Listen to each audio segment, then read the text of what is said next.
And aloha!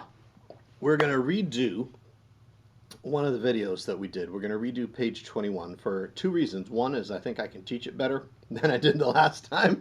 And two, because the sound wasn't very good on the last one. Something went wrong. So page 21 in Jason's ukulele book looks like this. It's the Kanikapila Chord Chart.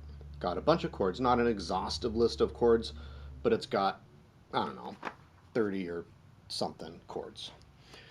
But they're organized really differently than most of the other chord charts that you'll see. And so I'm going to point out some other chord charts.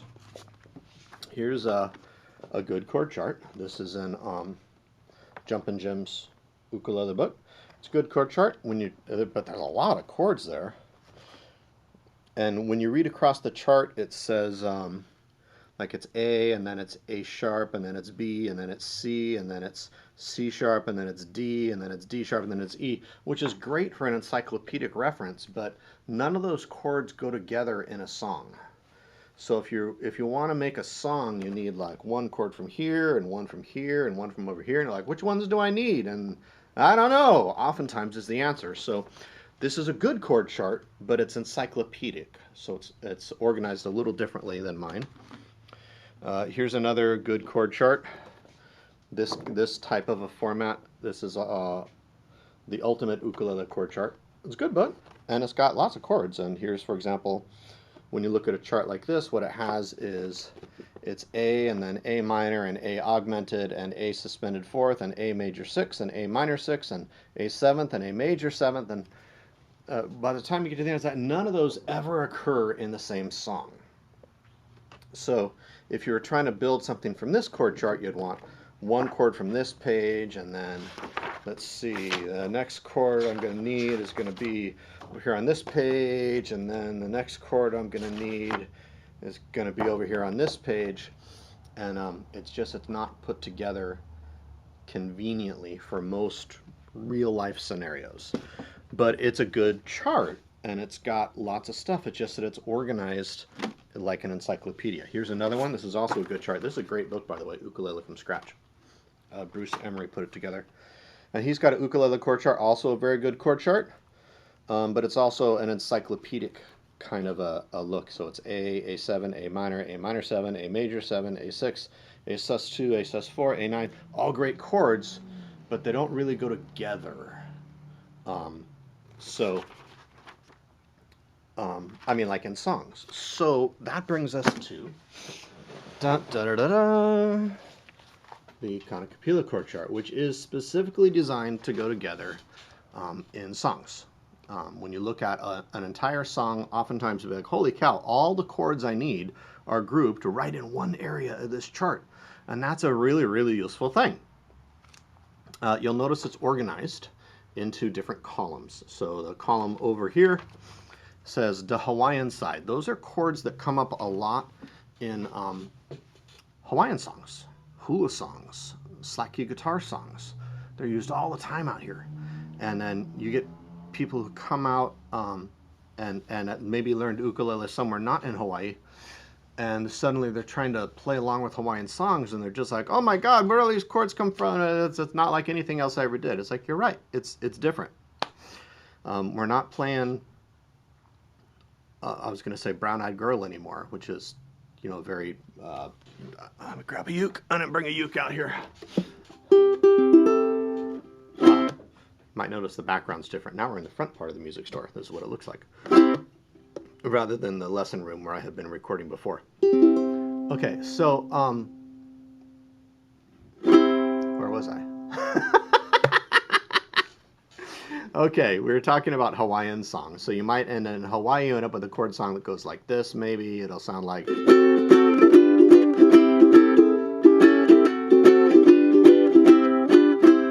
like, whoa, I don't know those chords. You were expecting maybe C, A minor, F, and a G, which is great. There's lots of songs that use those chords, and they're great songs to play. And we could play those songs in Hawaii, too, if we want to, and we do.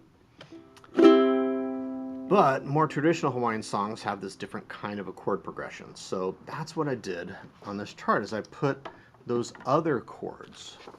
In the key of C, for example, would have in what we call a vamp, or hula vamp, or a Hawaiian vamp. In the key of C, it would be a D7, and then G7, and then C. And look, they're all organized right next to each other. There they are.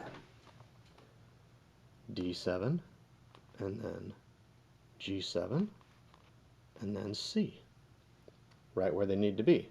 And if those are preceded by a chord in a song, it's probably going to be an A7. That would sound like, for example, a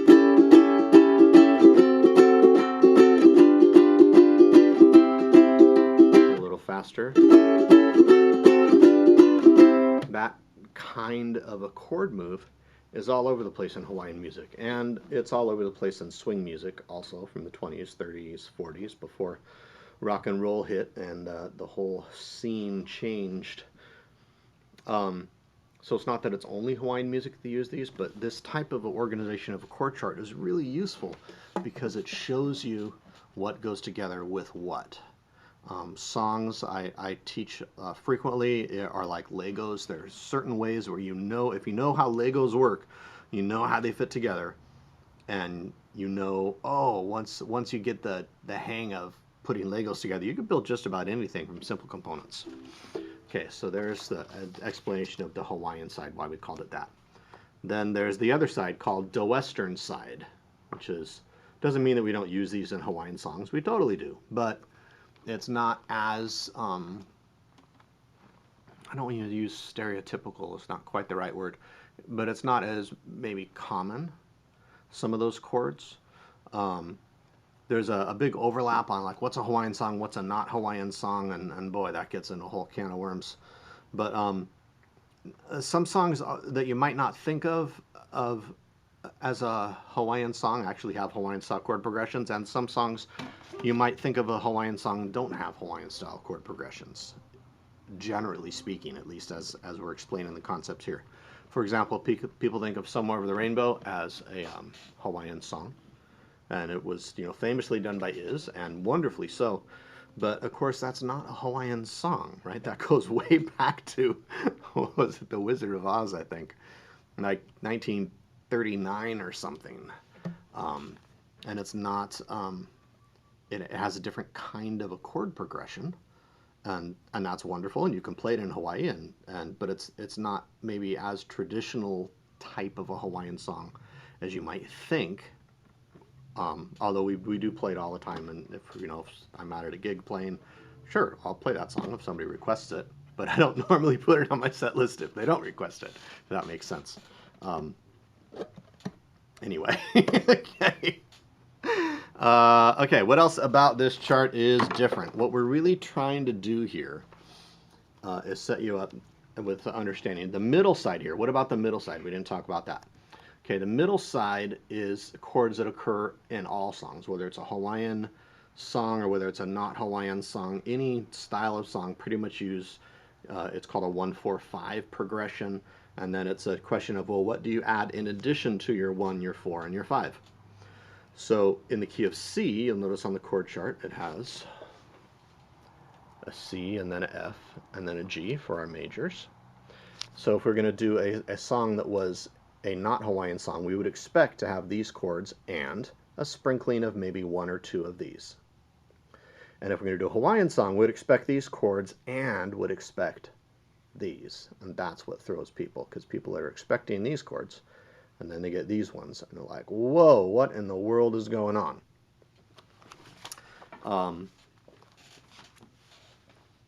How often are these chords varied? Chords are varied all the time. We're speaking generally here. And this is called a Kanikapila Chord Chart. This is a good word to know. Kanikapila up at the top.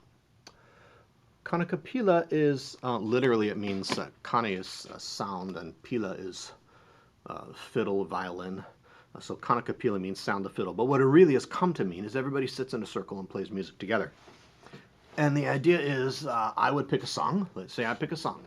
And you don't know what song I'm going to pick until I pick it and I start playing it. And then you either can play it or you can't. We're not passing out music sheets.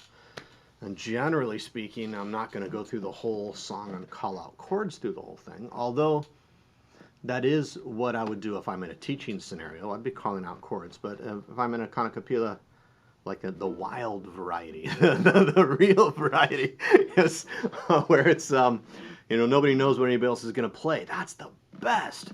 But you got to know a little bit about how chords fit together, and you can't be pulling out your chord reference chart going, okay, let's see, I need one from page 3, and I need one from page 5, and suddenly, like the song's halfway over by the time you get the hang of what's going on. So the idea is here, learn what chords go together all the time, like on this chart. And if you do, it'll be really easy to jump in a Kanikapila style scenario. So if somebody starts playing a song and they're going,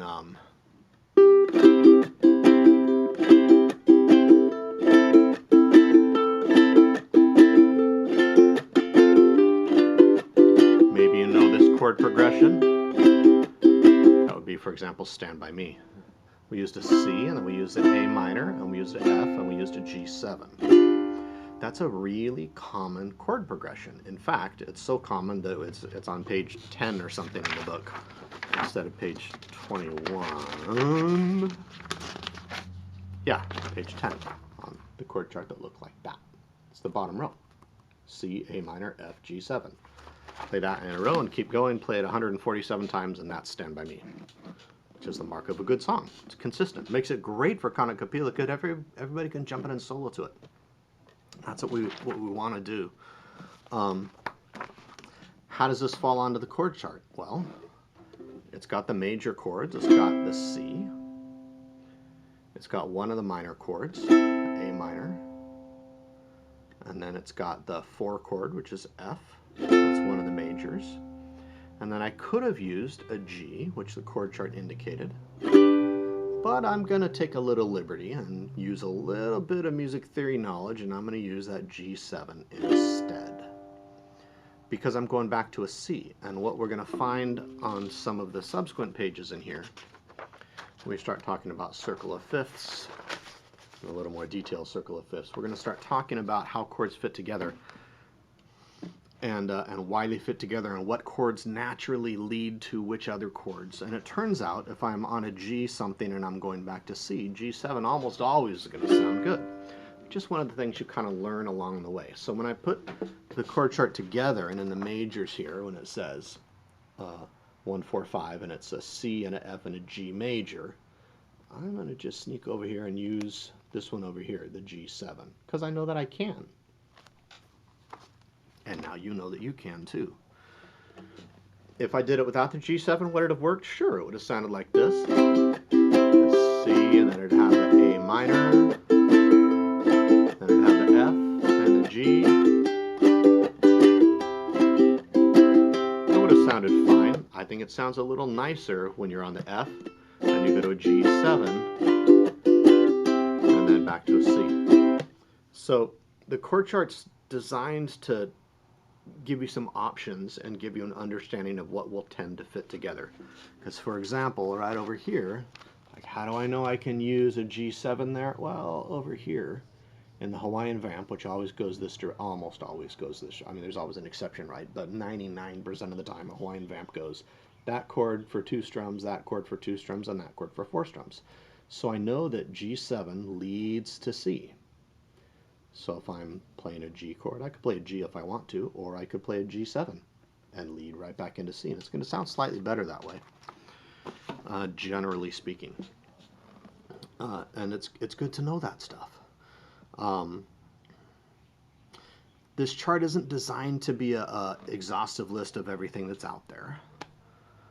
If you want an exhaustive list of everything that's out there, get 1,000 ukulele chords. There's a book called 1,000 Ukulele Chords, which is great, but most people will use maybe 20 of those 1,000, and they're on here and organized so that they would work. Okay, something else you can do with this page.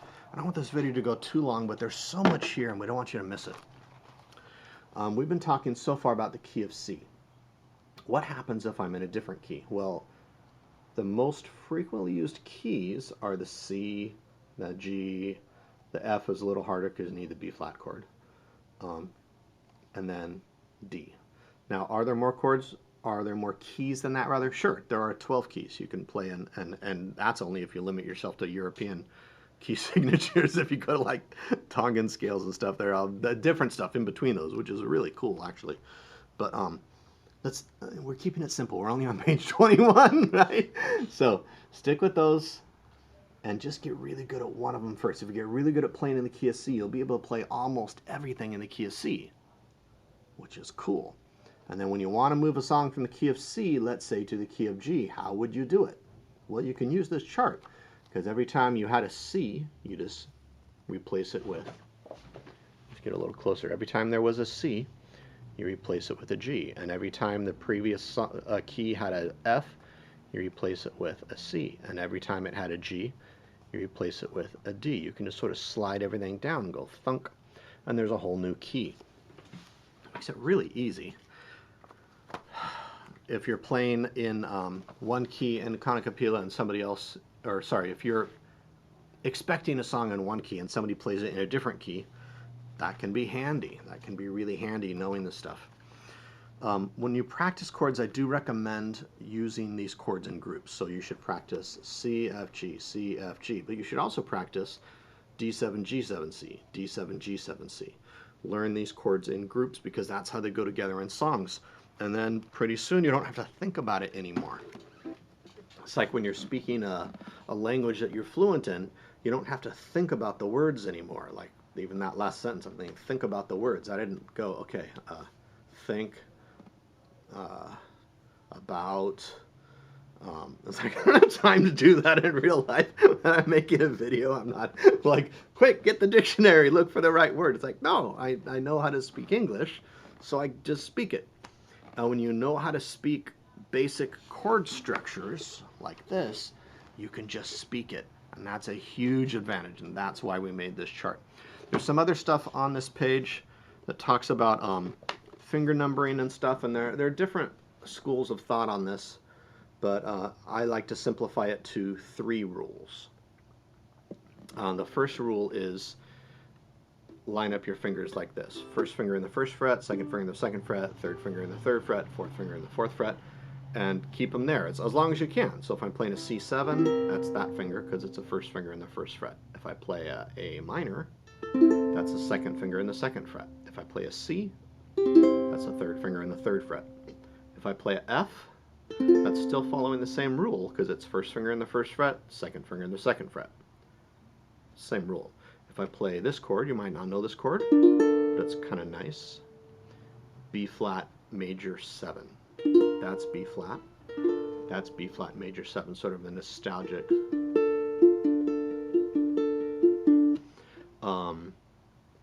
Same rule. First finger in the first fret, second finger in the second fret, third finger in the third fret. How about this chord? E minor, you might know that one.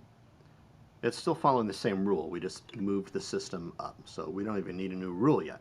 When we need a new rule is when suddenly we get in a scenario where we've got 2 fingers in the same fret, like this one, G6. And then the rule I recommend is, because you don't have 2 second fingers and you've got 2 fingers in the same fret, so we're going to say use your longer finger over shorter finger when you can, rather than this. Can you play it like this? Sure. Do I do it like this sometimes? Sure, but only if there's some reason it was inconvenient to go to the other one. That's easier on your hand because you've got the longer finger on top and the shorter finger underneath. It just makes ergonomic sense. And that applies to lots of chords. G7, what have we got here? First finger is following the first rule. These 2 fingers are following the second rule.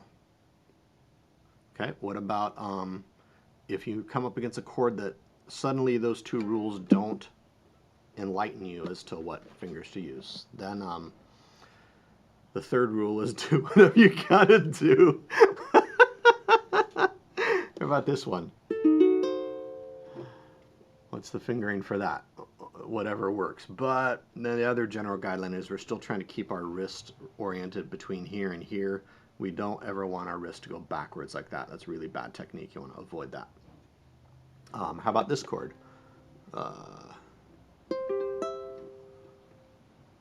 That's a C chord. We'll learn that later on in the book.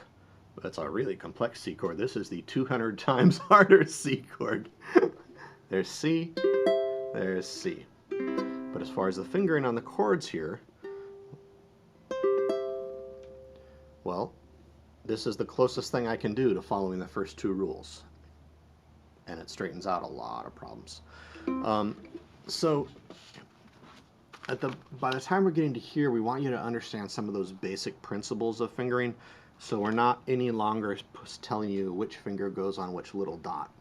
What we want to do is teach you how you know how the system works, so that you don't have to look up which finger goes on which dot, but especially in the middle of Kanikapila, because that would just be not a catastrophe, but certainly it'll slow you down to the point you'll miss at least half the song just trying to figure out which finger goes where. So learn the system, the thinking behind how it goes, and that'll help you out a lot. So you could spend weeks understanding and making use of just this page in the book.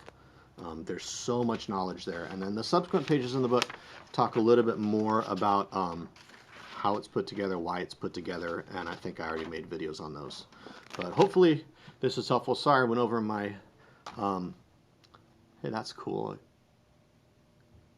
Car went by, reflected the light in the window, and the stuff on the window just went. I saw it go behind me on the wall. It's kind of funny.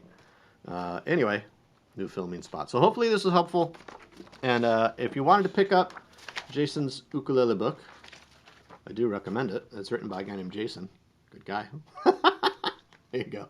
Jason's Ukulele Book. You can find it on our website. Download for $30, or it's in hard copy for $50.